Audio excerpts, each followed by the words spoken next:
ہوگا۔ جب اہل جنت کے سامنے یہ عمدہ لذیذ تازہ بتازہ نعمتیں آئیں گی تو پہلی چیزوں کو بھول جائیں گے، پھر وہ ایسے مقام پر لے جائے جائیں گے جہاں نہر کوثر کے کنارے باغوں میں موتیوں کے خیمے نصب ہوں گے۔ ان میں سے ہر خیمہ 60 مربع میل کا ہوگا، ان میں سے ہر خیمہ 60 مربع میل کا ہوگا، اور اس میں کوئی دروازہ نہیں ہوگا۔ ان خیموں کے اندر عطر بیز جسم والی باندیاں ہوں گی، ایسی جن کو نہ کبھی فرشتے نے دیکھا ہوگا، نہ جنت کے کسی خادم نے، نہ حور نے۔ ان خیموں کے اندر ان باندیوں کے علاوہ خوبصورت اور حسین بیبیاں ہوں گی۔ ان کی خوبصورتی کی تعریف جب خود اللہ تعالیٰ نے بیان فرمائی ہے تو پھر کس کی مجال ہے کہ ان کی تعریف کر سکے۔ ارشاد فرمایا ہے حور مقصورات فی الخیام، خیموں کے اندر محفوظ حوریں ہوں گی۔ یہ حوریں اللہ تعالیٰ کی منتخب کردہ ہوں گی۔ اللہ تعالیٰ انہیں خوبصورت اور نیک بنایا ہے، انہیں ابر رحمت سے پیدا کیا ہے، اور جب ابر رحمت برستا ہے تو یہ خوبصورت حوریں پیدا ہوتی ہیں۔ ان کے چہروں کا نور عرش کے نور سے مستیز مستفاد ہے۔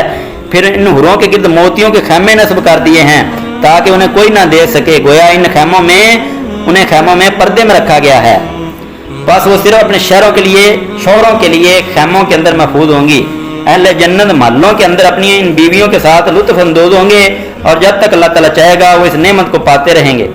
جب مشیت الہی کے مطابق نعمتوں اور رحمتوں کی تجدید کا دن آئے گا تو جنت کے درجات میں ان کو پکارا جائے گا کہ اہل جنت آج خوشی مسرت سرور کا دن ہے، تم اپنی تفریح کی طرف نکلو۔ اس وقت وہ لوگ موتی اور یاقوت کے گھوڑوں پر سوار ہو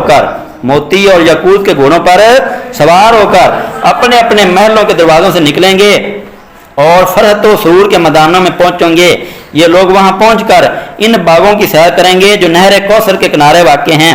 اس کے بعد اللہ تعالیٰ ہر جنتی کی اس کی منزل کی طرف رہنمائی فرمائے گا، اور پھر ہر شخص اپنے آپ کو اپنے خیمے کے پاس کھڑا ہوا پائے گا۔ اس خیمے کا کوئی دروازہ نہیں ہوگا۔ اس وقت وہ خیمہ اللہ کے محبوب بندے کے سامنے شک ہو جائے گا اور اس سے دروازہ نمودار ہوگا تاکہ اس سے معلوم ہو جائے کہ اندر کی نعمتوں کو کسی نے نہیں دیکھا۔ اس طرح اس وعدے کی تکمیل ہو جائے گی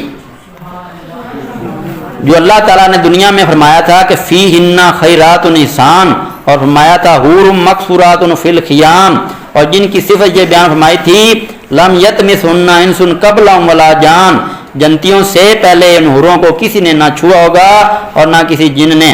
پھر یہ لوگ جنتی حوروں کے ساتھ نزہت کے تختوں پر متمکن ہوں